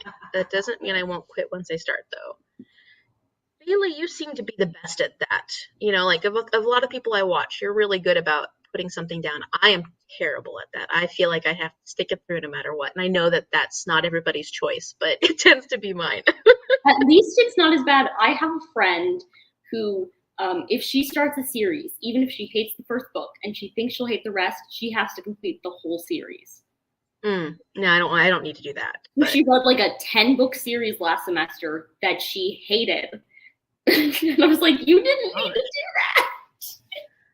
Yeah, no, the book, I want to finish the actual book, but I have I have DNF'd one book since I've started my booktube. Mhm. Um, but that was because the trigger warnings were too much for me. I just couldn't do it. I couldn't handle it. I don't usually have too many issues with trigger warnings, but there are certain types that are too much for me. And so that was one where I was like, nope, just can't do I it. the only times I DNF books are like on complete accident. Like last year, I started reading the second Raven Boys book, and I never finished it. But I'm going to get around to it at some point. But I never officially stopped it. Like, so, and War and Peace took forever. Like I spent months not reading it, and then I jumped back in and not refreshed my memory. I have an upcoming video about that. So Can we all give Martine a big hurrah because she finished War and Peace finally after how long? it was 1 year and 2 weeks. No shame. I'm just teasing you. No, I feel great shame for it. Because the whole time I'm screaming at myself, I was like, Bailey would tell you to DNF it. Because I gave it a 2 stars. Spoiler alert, I gave it 2 stars. But, and like, I read some other big books in that time, and I had less issues with those. So I don't know what it was, but there was just too much war and too many characters. Because it's like one of the books with the most characters ever or something. Like it has way too many characters. And I couldn't differentiate them. And I also don't imagine books when I read them. So it's not like I had a picture of people. So it was just like random names saying things. And I was like, I don't know what's happening. Oh, fun. Yes, okay, so War and Peace was not for you. Yeah. Well, and yeah, it makes sense. I was kind of surprised that you read War and Peace, to be honest, because I know you don't like battle scenes. And so it's one of those books that like I wanted to say I had read at some point in my life. So I was proud of myself for getting through it because now I never have to read it again. that's like me and Ulysses. Ulysses by James Joyce is one that I'm like, I want to have said I read it at some point in my life, but I cannot bring myself to read it because it just scares the crap out of me. So Now you're reading Les Mis, right? that one doesn't scare me as much. I mean, it's scary because it's gigantic somewhere else right now. But I gave it a 4-star though. I enjoyed that one. I have a feeling I will enjoy it. I like the overall story, and then there's some like I said, my favorite archetype character is like the Javert type. I love Javert types. That self-righteous. Think you're doing. You do all the wrong things, but you think you're doing it for the right reason. Like you cannot bend on your what you believe your moral compass is, even though it may be harming other people. That sounds like it sounds weird that I love that kind of archetype, but I really love that kind of character. I just love that, if for some reason it appeals to me. So any books that have those characters where they're like the priest who is really awful and doing horrible things, but they're the ones that are telling you you're wrong, you're bad, or in Javert's case, he believes he's doing God's work as this, what is he, a constable or whatever he is. And by trying to take down Jean Valjean, even though he does realize at one point that he's wrong, and then, well, I don't want to, that's spoilery, isn't it? So, have you seen, I'm not sure if you would like it for the gore, but have you seen the movie Silence? Mm-mm. Okay, because that reminds me of that type of archetype. It's also like very philosophical about like religious musings, but quite gory. So just be warned about that. But it's based off of a book that I really want to read now. But what book is that? Great movie. I think it's the same title, Silence. But okay, my life doesn't have it, sadly, because it's about yet another Jesuit book. It's about Jesuits who go on mission to Japan because their confessor apostatized in Japan, and they don't believe that, so they're going to try and find him. Oh, yeah. Okay. And it stars Andrew Garfield, which is why. Oh, yes, I know. I know you love Andrew Garfield. But it was worth it. Okay, good, because yeah, I read recently. I read Chocolat, and the main character in not the main character, the main he's like he's a mayor in the book. He has that same kind of character type, or like if you think of Hunchback of Notre Dame, I've never read the book, but of course the cartoon, that main priest, no, he's a cardinal, Like, I love those characters. I don't like them, but I love that. So suggestions like that, I will take those. He is interesting in the book. I will say that, because I have read Hunchback. So okay, good. My memory and recommendations does not have the best. That's okay, Pay. I'm giving you a hard time, but I would love to hear your thoughts on the Sparrow. So if you ever get around to it, what a waste of time. Yeah, Bailey, yeah. Yeah. Amy, you're not a hype reader. I find a lot of books or grammars around the TikTok book hype. I know your suggestions are genuine. Okay, well, good. I hope so. I like to think that that I'm giving. That brings me to an interesting story. If you're willing to let me go on a tangent, you don't have to let me go on a tangent. Tangent away. So there have been a rash of largely lifestyle creators who have started making book content on YouTube, which is fine. They're encouraging people to read. But there are a couple issues I have. One is that everybody in the comments is like, finally, somebody's talking about books. And I'm like, hello? But then second of all, they're going with all the really, really, really overhyped books. And this one, I commented one time because she was talking about where to get recommendations. And she said, oh, Book Talk has great recommendations. And I was like, BookTube also, you guys clearly watch YouTube because you're on a YouTube video. So like maybe check it out. And she was like, no, I hate BookTube. They have like only the same recommendations. Book Talk is where it's at. They have a lot better recommendations. And I was like, don't they have the same that's what I've heard about Book Talk, is that it's like all the same. There's the same thing, except like usually from a few years ago's favorites. And she was like, they have better KU things. And I was like, then you're just watching the wrong booktubers. If you want KU recommendations, look up KU recommendations. Like, don't just watch any old video. But it like takes me off, because I was like, I've heard about so many weird and wonderful books from BookTube that I would never get from Book Talk. And it makes it sound like they're not expanding their BookTube, who they're watching on BookTube, because there's such a variety. And once you start getting into it, there are so many, like niche booktubers who are specific to genre, or looking at different things. There's so many creative booktubers out there. I think people just don't look around that much. Mm-hmm. They follow the hype as far as who's the best booktubers to watch, but then not broadening their watching. Yeah. Exactly. Yeah, but that's a very good point. That's a very good part, Martina. And that's annoying. That is annoying. Mm-hmm. I do like sometimes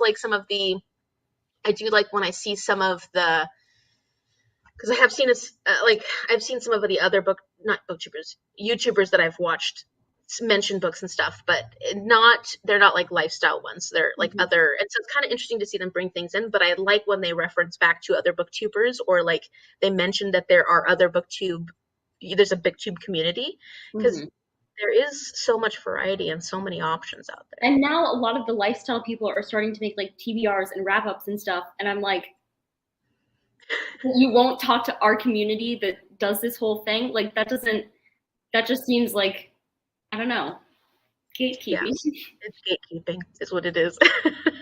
That's interesting. That's a good point, though. Bailey hates when there's too many characters or like too big of a world. I like to read a small story. That's my issue with a lot of fantasy series. My ratings go down as a whole. Really. So have you read Brandon Sanderson, Bailey? So you're not a fan of like anything like that where it's giant, like some of those, like Robin Hobb or Brandon Sanderson. Robin Hobb's not too bad. It depends on the series. I have to keep lists of who I imagine for books like that, which I dislike because then I'm stopping every 2 minutes to add a character to my list. Yeah, I've heard that's how like Game of Thrones and those. Oh, yeah, I read Game of Thrones and I didn't know what was happening at all. I read the whole series because I was like enjoying it, but I was like, I'm liking this, but I don't know what's happening. There were just too many characters. And it's funny because, see, here you have an example. Identical twins, me and Michaela, right? Genetically identical. Our brains are so different. She imagines books and I don't. Don't know why. Yeah, that's so cool. That is so cool that it's so much different for Michaela than it is for you. But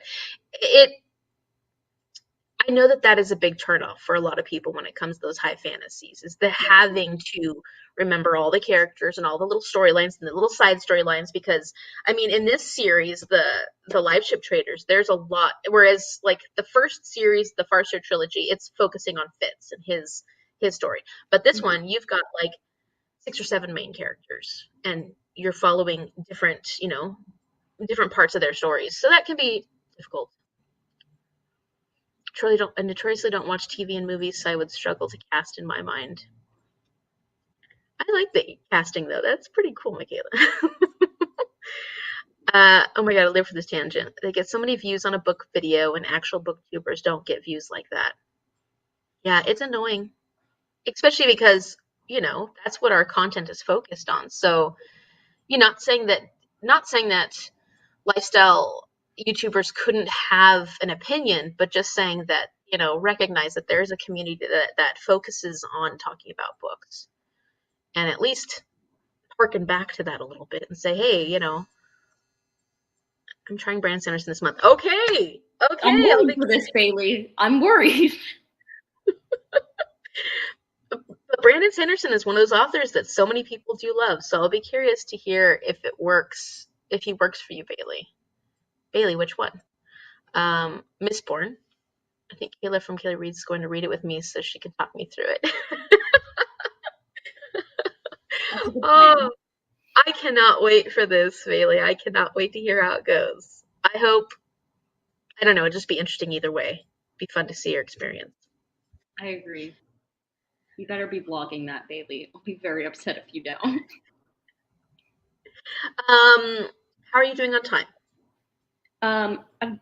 I can do like another shorter sprint. Okay. And what are you going to be reading then? I'll probably switch to my ebook, Strange the Dreamer, which I will read a lot more slowly because it is fantasy and I am having trouble. Have you started it yet? Yeah, I'm, I think, like 16% of the way into it. Okay. And lots happening. Yeah, so actually that one, my favorite part was the beginning of it, because I liked all the detail of his experience in the libraries and all the historical references back to, what was it called? What's the name of the Weep? Yeah.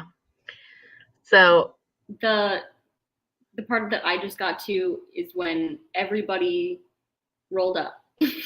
That's where I am. Oh, okay. Yeah, that's fun. Okay. I'll be curious to hear what you think. I still haven't read Muse of Nightmares. I still need to read the second one on that. I gave the first one 4 stars. I really did like it. I just didn't like the romance as much in it. And I usually like romance, but in that book it didn't work for me as well. And the next one, like, I have a feeling the romance is going to be a big part of it. So I'm like, will I like it? But I'll read it at some point. You may enjoy his YA more than his adult books, Bailey. Mistborn wasn't my favorite of his so far, but I'm going to reread it now that Sharon and I are going through Cosmere. Elantris was amazing. Yeah, Shell gave Elantris 5 stars. That's one that I'm really excited to read of Brandon Sanderson's books. Have you read anything by Brandon Sanderson, Martine? Nothing. I'm really worried about the idea of reading it because I know it's just going to go like directly out. Maybe, like Magda said, read his YA. Shell liked Muse of Nightmares better. I think a lot of people I have talked to have liked Muse of Nightmares better, so I need to get to it. Yeah, that romance was too cheesy for me, but I love Muse of Nightmares. Okay, that's good to know.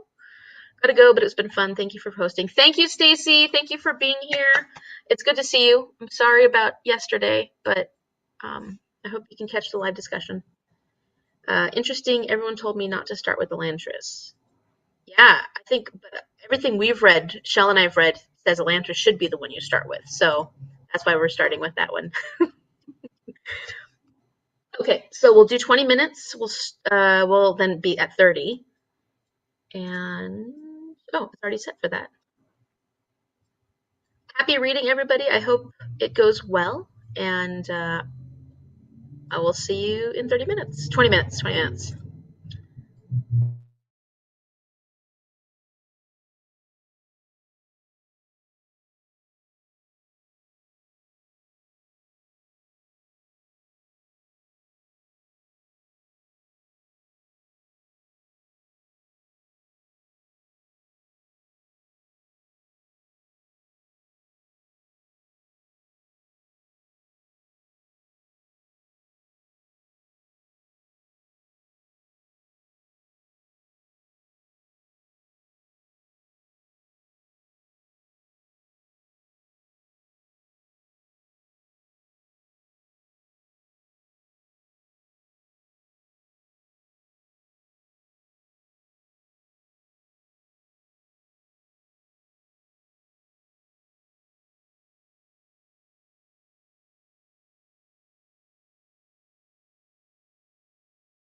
Hello. Sorry, I had some. I got 21 pages. Nice. And I don't know what's happening. Oh, what part are you at? It just came. Yeah, I just started part 2, so I was just getting a hang of characters, and now there are new characters talking instead. Keeping you on your toes. Oh, I gotta turn off the banner. Let's see. Where were we? I did get distracted, though, because Bailey distracted me. Bailey or distraction? In a good way. In a very good way. I really enjoyed Elantris. I'm going to listen to my audiobook for Sunday Night Book, The Miniaturist by Jessie Burton. If you haven't read it, Amy, I think you'd like it. I've heard good things about that one. I wonder if it's already on my TBR, but I'll put it on my little notes just so I don't forget to check it out.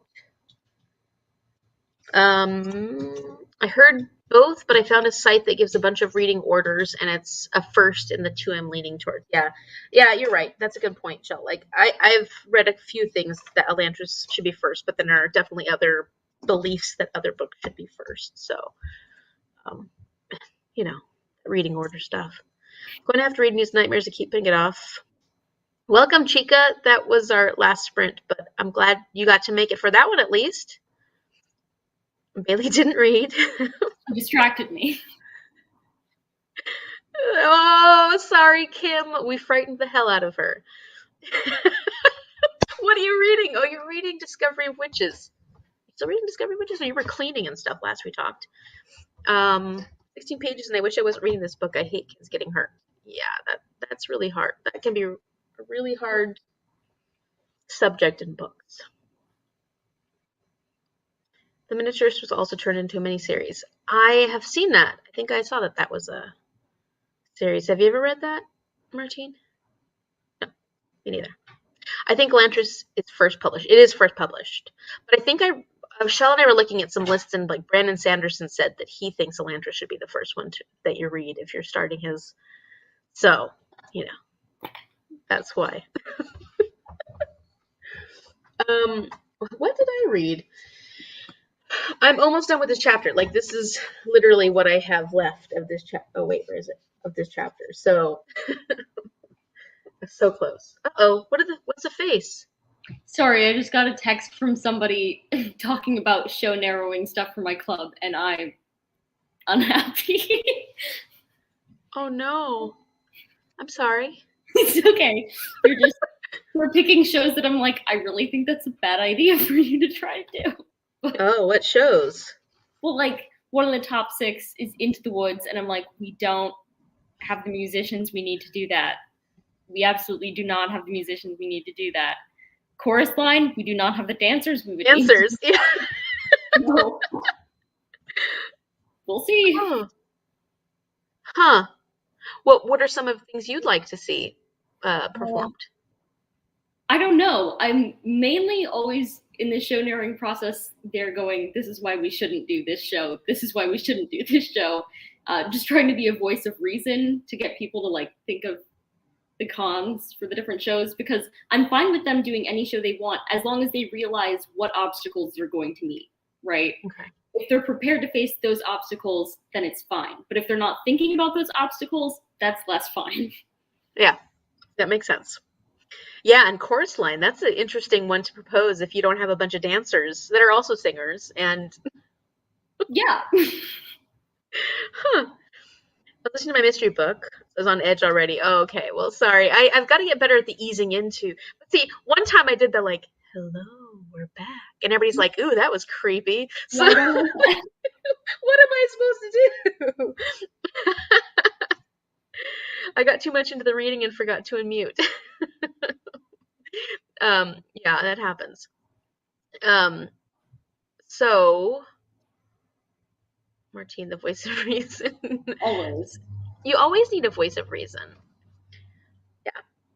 I was having some technical difficulties because something went wrong, and then you weren't showing up, so you were just like spinning, and it wasn't showing you up. So that's why I jumped out and then jumped back in, and I can see you again. But then I forgot to put it back on mute. So then I was like, oh, Oh, The I'm not on second you mute. dropped out of the stream, I think I made the funniest face. I just went like, it was horrifying for me. I'm here to keep you on your toes. That's what I'm here for. Um, and then obviously to scare the crap out of Kim. So that's. Yeah. You organize all the actors in backstage, Martine? This is a complicated question because it depended on the semester. I did different things every semester. Next semester, I won't be here, so they're on their own. So I want to set them up for success and for them to know they have a show that they can do. This semester, I'm on stage. Last semester, I was all backstage, though. Okay. Do you have a preference? No. I think performing in musicals is too nerve-wracking for me. Performing in plays is less so. I'm fine performing in a play, that's what I'm in now, but being a performer in a musical is like sometimes a little too much for me. But doing vocal directing or producing a musical is fine. Okay. Cool. That's really cool. Yeah. That's a fun. I always wanted to get into stuff like that, and I definitely performed in a musical production when I was in high school, but I really didn't get involved much with, the theater group or anything. I did like one big performance, and then I didn't stick around for any of the rest of it. Well, that was my senior year, but I didn't do anything before that. Mm-hmm. So it would have been fun to have done that longer, but I just. Yeah, I did community theater for the most part in high school. I did like a lot of shows, especially in the beginning of high school. And I started in like late middle school because in middle school I started taking drama class, and then I started getting involved in other productions in the community because the town where I'm from has like a lot of community theaters. So they were doing a lot of shows. So I've been in like Cats, we did Phantom, we did Les Mis, like we did all the Evita. So lots of fun stuff. Oh, that sounds awesome. Yeah, I loved singing and I loved performing. It was a lot of fun, but it is a lot of work, and it's, time and effort and energy. I forgot to ask Pei, what are you reading? So I guess we're pretty much at it, aren't we? Yeah. You've got things to do, places to be. Thank you so much, by the way. I really appreciate having you on here. Any other time you want me to jump on, just tell me and we'll see if I'm available. I need to get you and Kayla and Bailey and Ruby on all at once. Yes, we're a hoot. That would be so fun. I need to do that. We'll have to plan something. We'll have to plan that at some point. When I was at school, I was always stage management. I wasn't allowed on stage. Thank you, but my voice. Make it happen. Yeah, and it's fun, and backstage is fun work too. I've done some of that, and it's really fun, and there's your own community as well. I was gonna say thank you, Kim, but my voice is not at all trained, so that makes it. That doesn't mean that it's not great. Some people have naturally great voices; they just don't have training yet. It would be nice to train it a little bit. Reading Dostoevsky's Demons. Oh, okay. That'd be, yeah, I'm excited to read some Dostoevsky this year. I'll have to put that one on my list because, well, I haven't read any, sorry, no, never mind. I'm going to check that one out, Pei. I'm curious. Okay, I built stage for Amy and she loved it. I've got to go. I've got delivery coming. Thanks for the sprints. Thanks for being here, Magda. And now that I'm at the rambling stage, I will say thank you so much for Martine for being here, and thank you everyone for joining us, because now I'm rambling, and that's when we know we're done. And we'll have to get another one together and get the crew, get all of the crew together. Okay, so thank you, and we will see you later.